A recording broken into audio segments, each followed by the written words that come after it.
Fish on. Oh, nice. Here we go. Reel, Jimmy.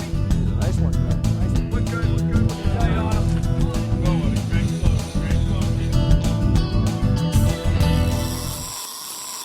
Hi, I'm Captain John Bruno, welcoming you once again to Bayside Marine Corporation's Massachusetts Fishing Report for the week of August 18th. Up first this week, we have Pete Belson from Scituate. Peter, welcome to the show. Hi, John. Thanks for having me once again. Well, we're back. Okay, let's leave this variety hour off with maybe what's going on with the bass fishing in Scituate.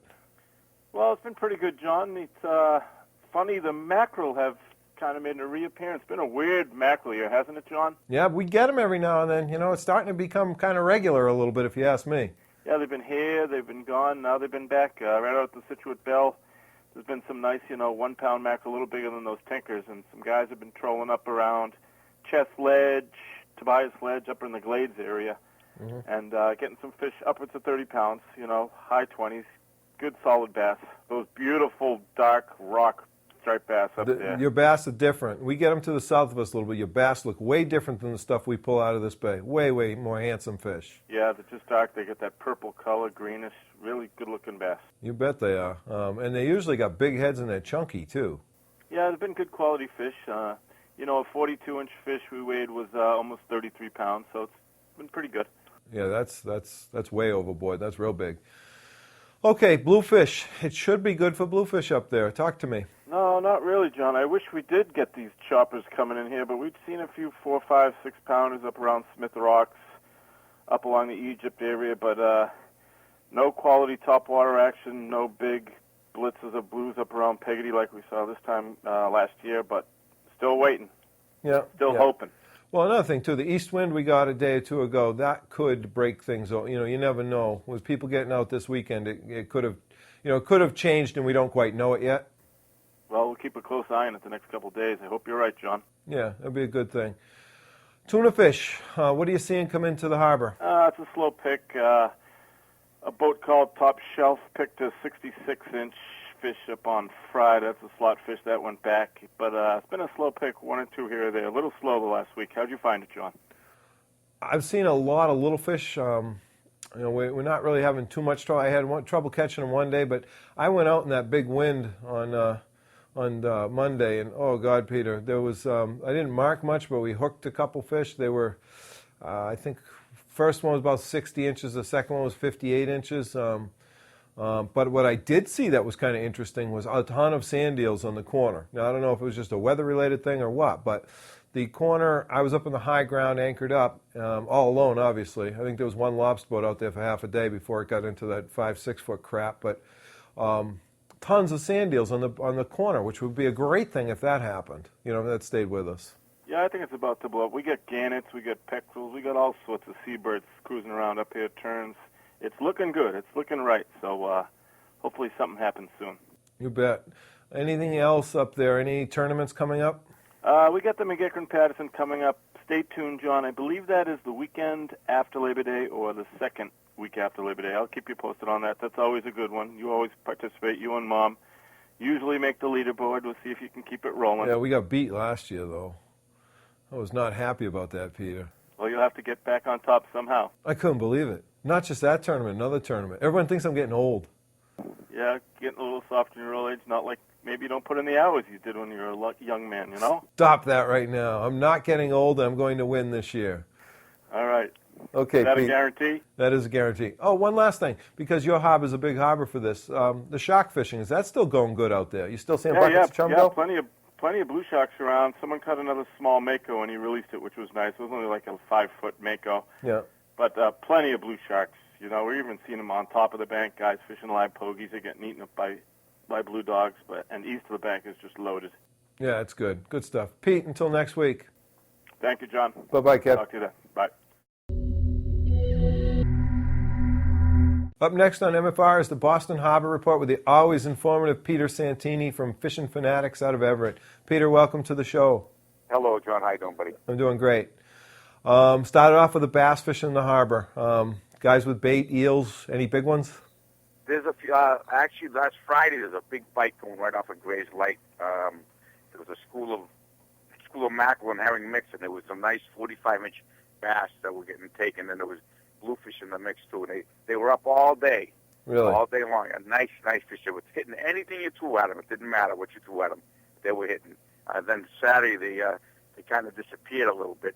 But there's still some surface activity over by in the channel coming into Boston Harbor, the North and the South Channel, looking for the birds and, of course, the bass. And a few blues are under them.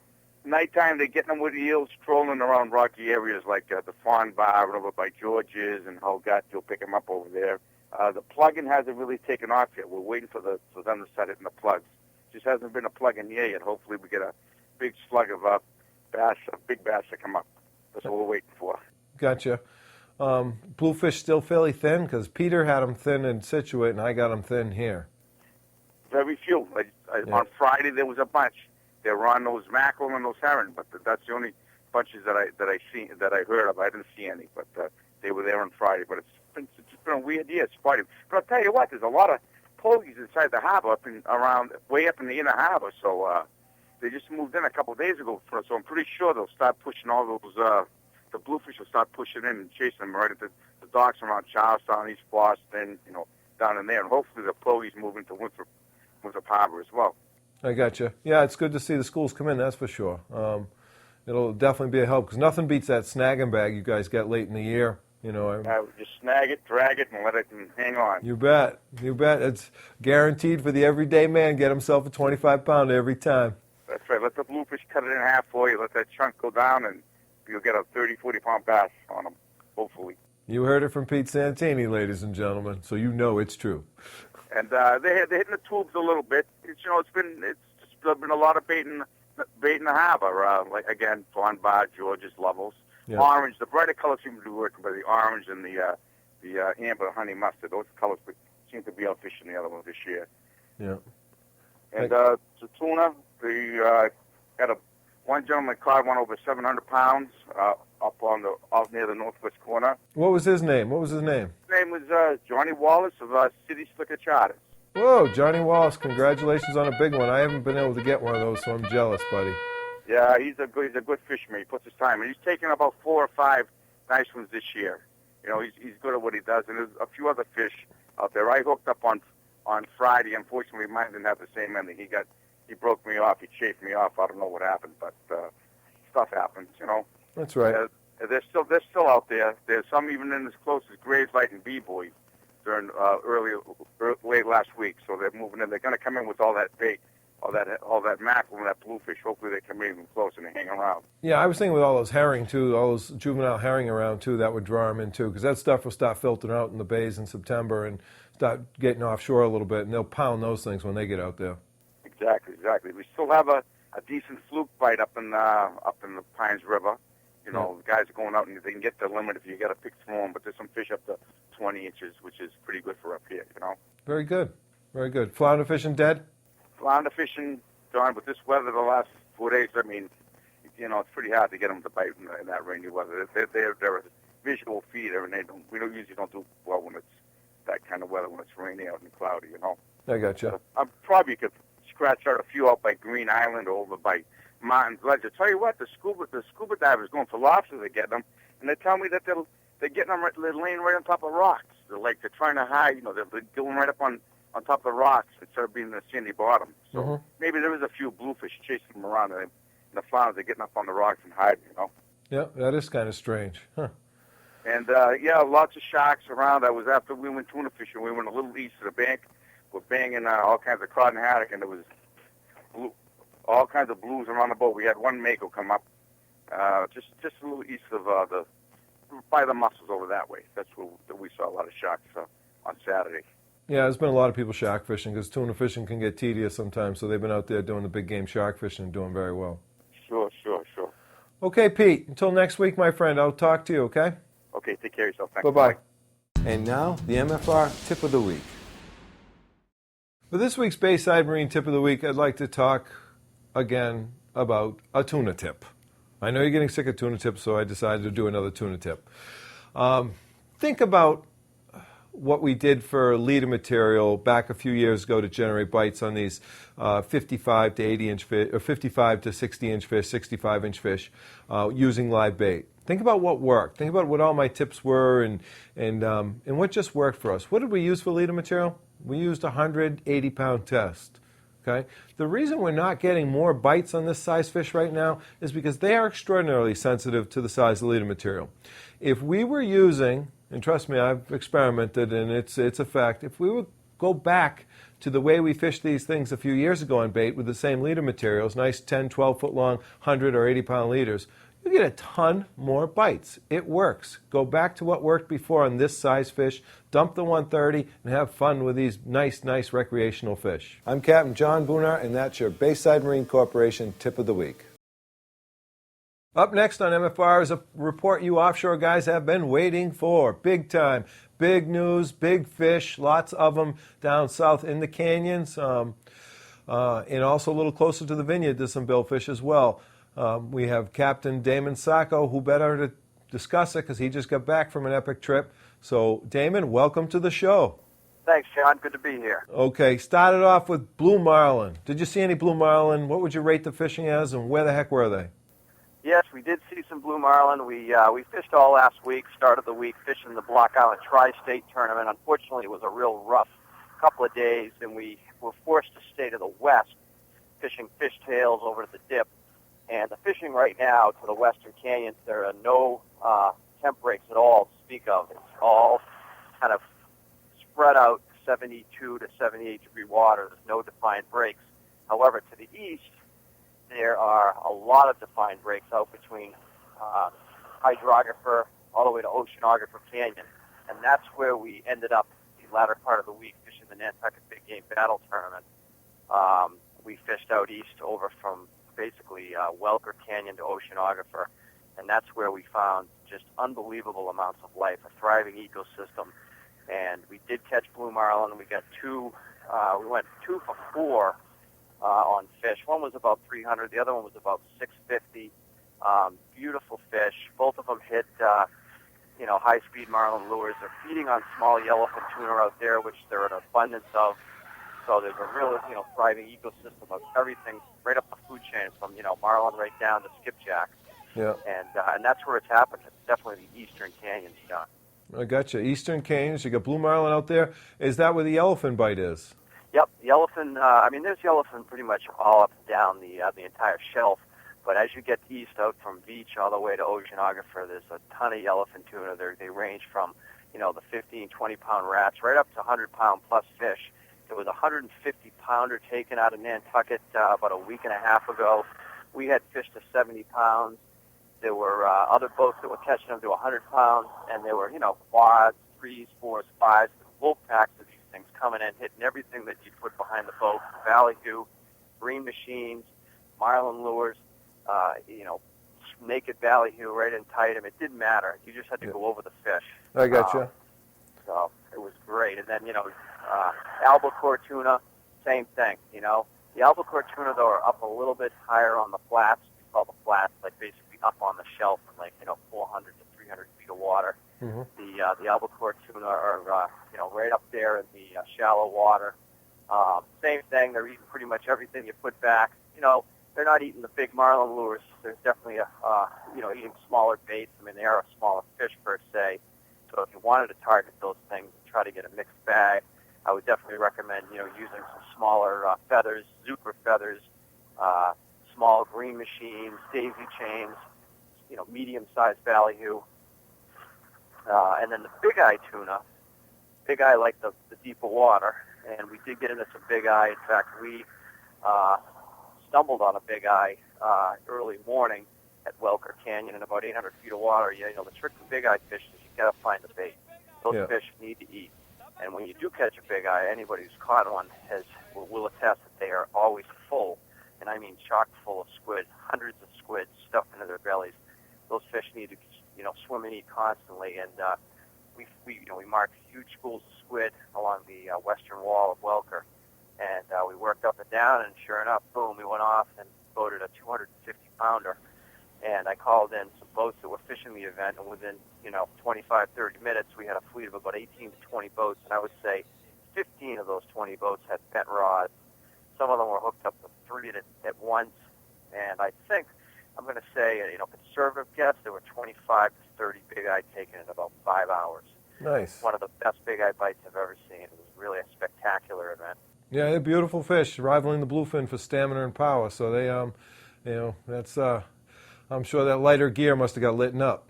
They're an older fish than the bluefin, so when you catch a 200-pound big eye, that's a 12, 14-year-old fish. Where you get a 200-pound bluefin, it's a 5, 6-year-old fish. So there's much difference in maturity there. So the fish, the big eye, pound for pound, are definitely a better fight just because they're an older, smarter, more muscular fish. I mean, they don't get the size of giants. Big eye pretty much stop growing past 400 pounds.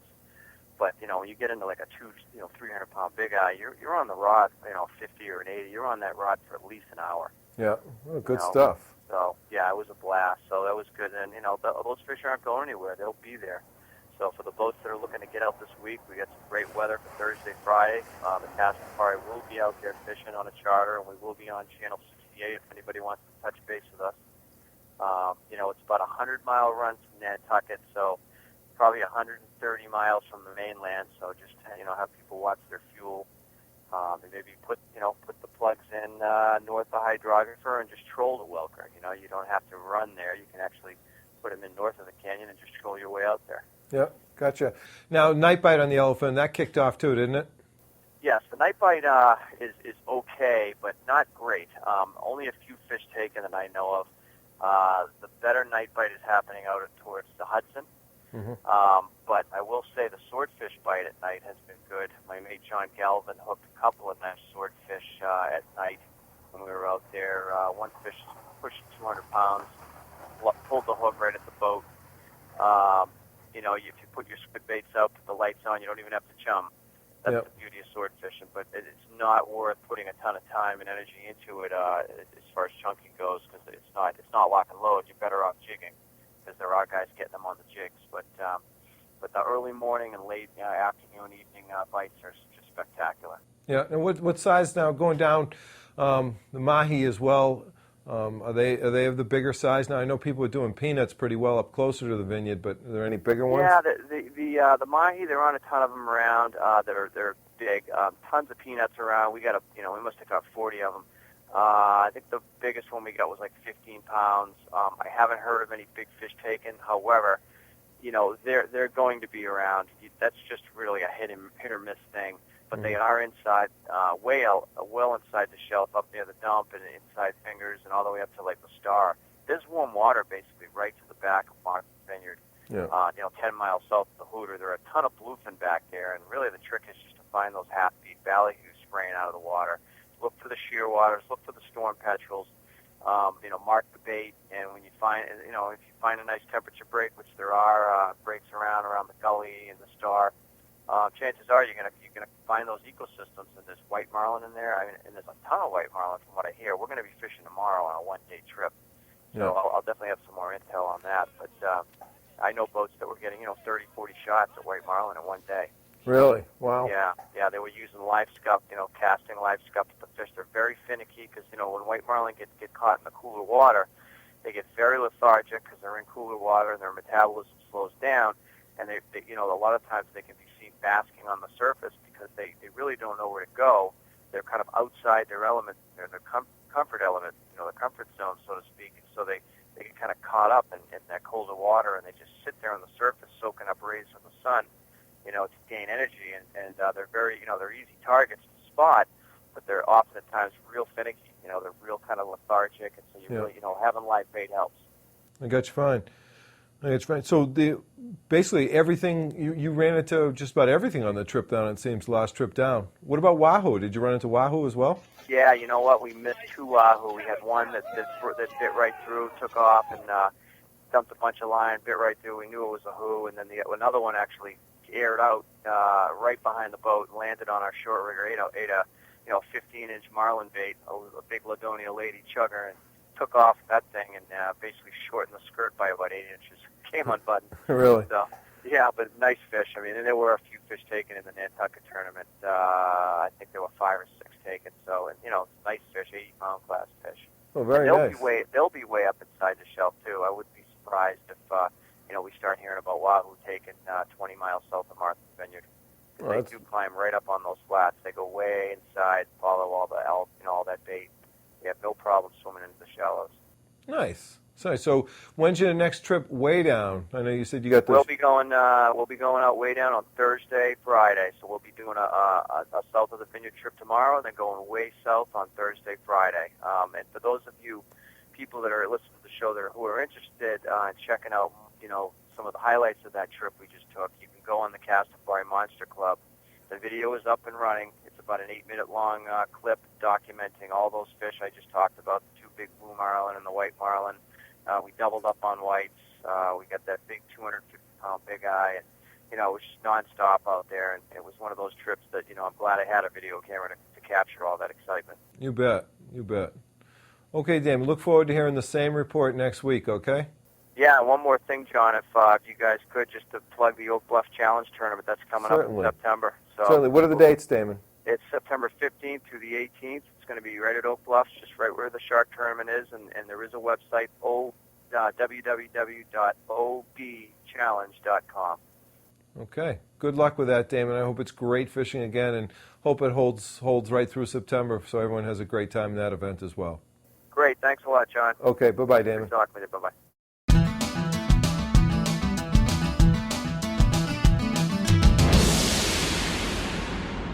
Up next on MFR is my report for Cape Cod Bay, South Shore, and Stellwagen Bank fisheries. First of all, starting with bass. Pretty good. Since the stop of the commercial season, very little pressure on them here in Duxbury Bay. They are getting a little easier to catch on the channel edges. Plenty of fish up to 25, 27 pounds, maybe a bigger one mixed in every now and then. But for the most part, they're in that, your average one will be 16, 18 pounds if you're using bait. Bluefish, very spotty out front here in the Duxbury area. A little bit better to the south off the CC buoy and the canal and down off the parking lot a little bit. There's more fish there. Local trolling, probably limited to the power plant area, just outside the exclusionary buoys out to 60 feet. People are catching a few. There's a few off of High Pines and a few between High Pines and the Farnham Rock Bell. Not great fishing, as you heard from our other reporters up the coast, though. We're seeing it much the way they are, very, very thin. Fluke fishing has slowed somewhat, and some smaller fish because I think they've been picked over pretty hard. But maybe the lack of pressure last few days with all this weather we had might pick that back up because there were a lot of great fluke fishing, a lot of great fluke caught in the past 2 weeks. By far the best we've seen in 7 or 8 years, maybe even longer. Plenty of 5 to 7 pounders. Definitely slowed down. Still the same old ball game. Squid or minnows, strips of fish on a jig or fish just with a weight on a regular fluke rig in the channel, anywhere from the number 10 in Duxbury to the 11 and 12, even around the corner to the 18 here in Duxbury. Also big ones. We caught a nice big one out by the 8 can in Duxbury. So you get yourself in some deep channel water and you will score here. Fluke is definitely still worth fishing for. Moving to tuna fish. There is still lots and lots of fish. They are helter-skelter. I mean, you can go out there one day and just, not fishing's not good. The fleet's only got 10 fish or whatever. But you go out there other days, and they're just everywhere. Still kind of recommending Peekito Bar just because there's fewer people there. Less people get that far down.